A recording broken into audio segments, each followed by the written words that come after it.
Okay, real quick before the video starts, please follow me on Letterboxd because it's cool and I have the best top 4 ever. Hello guys, it's spooky season. So today we are going to be talking about the Terrifier films. And despite the name, they aren't very terrifying. But I'm working on a really big video right now, so I just thought that I'd talk about these films, because I feel like I have a bunch of stuff to say about them. And plus, it's the spooky season, so it'll just be fun to talk about them. We can get spooked by Art the Clown. And this is a side note, but I recently went to Halloween Horror Nights, and the Terrifier maze was so scary. Art the Clown spooked me a bunch of times, and I screamed like a baby, because Art the Clown was spooky. Overall, I just thought the Terrifier maze was really well done. It scared me a bunch of times, it scared my friend a bunch of times, and the practical effects were really good. And the house was super gory, so if you're a gore fan, then you'll love the house. And it was just a ton of fun to see the stuff from the films come to real life. But anyway, let's actually talk about those films, shall we? Holy cow, that was such a smooth transition, and for that, you should maybe like or subscribe, you know? Or do both, but only a really cool, super duper cool person would like and subscribe. But anyway, let's talk about Terrifier 1, which is by far my least favorite film of the franchise. This film is basically just an excuse to see a bunch of people get chopped up. But which of these films isn't an excuse for that, except this one just has like no story whatsoever. This is one of those horror films that I feel like people outside of the horror sphere look and just see, those horror movies, you know, they lack any substance. By the way, The Substance, great horror film, and doesn't lack any substance. And even with a runtime of 84 minutes, I still felt like this film overstayed its welcome. And I'm sorry, but the acting is just abysmal. And the characters just make a bunch of dumb decisions. This film is just a real mess. And there isn't really a lot to say about it because of that. Like, it's just generic and boring. There's nothing unique to, like, comment about. It's like, oh, there's this killer, and he kills people. The end. The only part I kind of liked about this film is the ending. I really liked that Art had a gun, you know, it kind of differentiated himself from a lot of other slashers. And plus, it was just completely unexpected. I also kind of like how at the ending it seemed like they were trying to add lore into it, you know? But anyway, let's just talk about the second film, because I just have nothing left to say about the first. Like, the practical effects are cool, but, you know, you need more than just cool practical effects to make a film. In the end, it just turns into a messy, boring, generic horror film. Maybe I'm being too harsh calling this film boring, because I don't think like anyone would call it boring with how gory it is.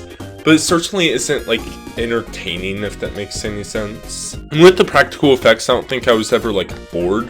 But I always just saw where the film was going, and I was never, like, entertained, and was just like, oh, what's going to happen next? But anyway, I do not like this film, we get it, let's just move on to the second. The second film is better. It's not the best film in the world, but it is pretty good. I like it. And this is where I usually recommend people to start in the franchise. This film definitely has a bigger budget, which helps a lot, and the acting isn't completely terrible. David Howard Thornton does great as Art the Clown. Lauren Lavera, great as Sienna Shaw. Elliot Fullman, great as Jonathan Shaw. And their mom is pretty good as well. What was her actress? I forgot the actress name. I'm so sorry. I'm pretty sure it's Sarah Voigt, I think. But also, I just want to say that those are the good actors. Especially like the first 3 I mentioned. But then after that, it just goes downhill from there. Because like Sienna's friend, her acting is just awful. You can also see how much Damien Leone improved as a director in this, and as a writer, as there is actually kinda a story. Although it is still pretty bare bones, there is still some substance to it, you know? I gotta say, I was pretty intrigued with the story. There was quite a lot of lore Sorry, I went full MatPat there for a second. And there was a lot of stuff to kind of like look at and hold on to and kind of chew on. Maybe a lot is a hyperbole, but I was actually watching a story, so I was happy. So you might expect me to say, oh, I wasn't bored because there was actually a story. Well, wrong. This film is over 2 hours for some reason, and I don't know why. Pacing is just truly abysmal. Scenes just get drawn out for so long. Yes, as always, the practical effects are really cool.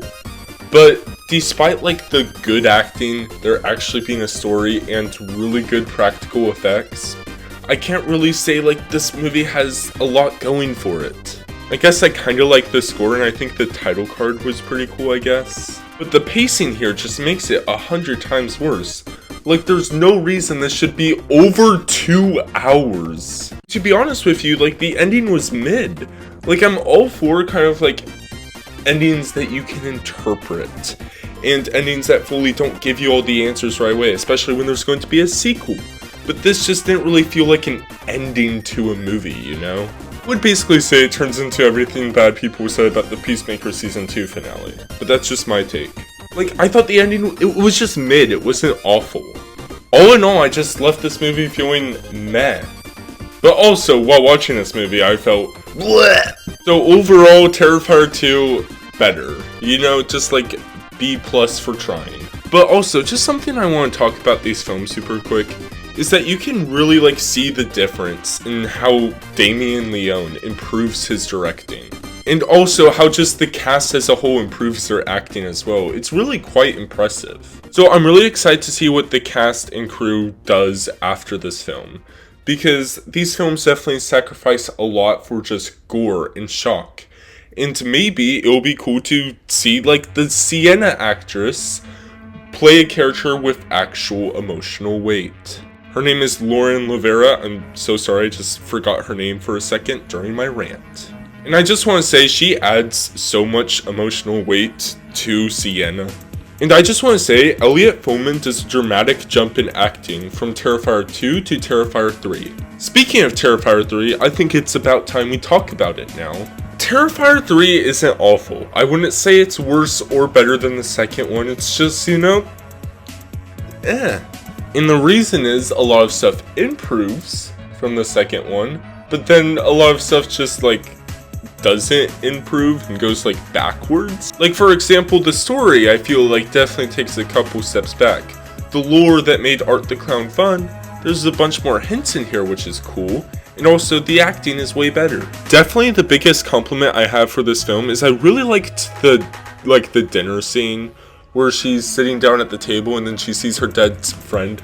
I thought that was a pretty cool scene. Really showed her trauma, and guess what guys, it incorporated gore and great practical effects with, you won't believe this, a story. But is it me, or does this film just not dive into her trauma like hardly at all after that? Like it feels very surface layer throughout the rest of the film to me. The podcast scene was cool, I guess, where she yells at the podcast girl, but like, that's basically just Scream 2, right? Where she punches Gale Weathers. That's Scream 2, right? Or is that Scream 1? That's Scream 1. Oh, that's Scream 1. How could I forget that? Sorry for that mishap. I can't believe I just said that, guys. But yeah, I just thought Terrifier 3 kinda mid. Like, I really liked the score and like the song they made for Art the Clown. I thought that was fun. There's a lot of fun elements with the third film.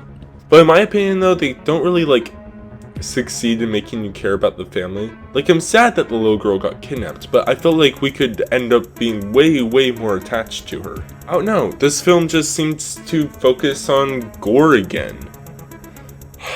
I'm disappointed in you, Terrifier. Honestly, I think the best kill in this movie, like ignoring practical effects, is the Santa kill, because you get to see like him being so nice to Art, and then you see Art just kill him. And I feel like that's one of the best kills of the franchise because you actually care about who Art is killing. But just so much of the third one just felt like a lot of shock value. Like, it took so many steps back in that approach, and I'm very disappointed in it.